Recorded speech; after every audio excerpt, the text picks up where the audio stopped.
I once worked with someone at a company in Sweden, and they were a tech guy, a really sharp guy. He was really high performing and really good on his technical side.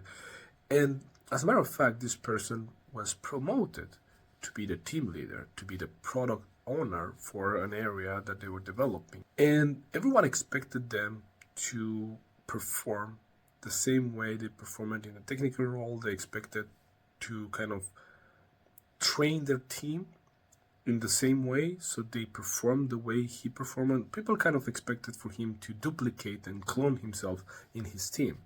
But none of that happened. And it was not long until they realized that his straight to the point, direct communication style and work style, it's not a match with what the team needed. So the team started to have resentment towards him because he was pushing everyone. That's the way he was used to work. He was motivated by pressure. He gave himself a deadline and following through to that deadline. And he thought that if he applies the same motivational strategy to his team will react in the same way to the same motivational factors. And that was not the case. Now, luckily, he had a mentor in his company that shared with him that maybe there is something there for you to learn from this situation, and maybe you should be looking into this thing that is called emotional intelligence. That introduced him to my work, and we got to work together.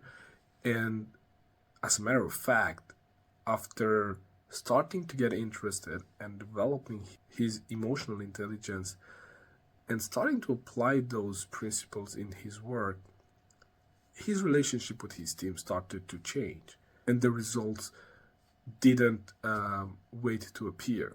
By changing his approach to how he motivates his team, how he manages his team, how he takes into account his emotions and how his emotions impact other people, by doing all these things, he was able to really transform the way he leads.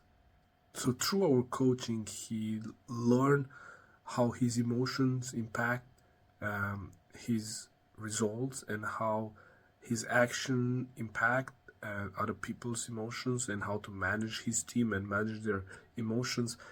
And by applying those things in his work, he was able to actually turn around the relationship he had with his team, and people felt that he understands them, people felt that he is there and he is supporting them, and that changed the dynamic in the team.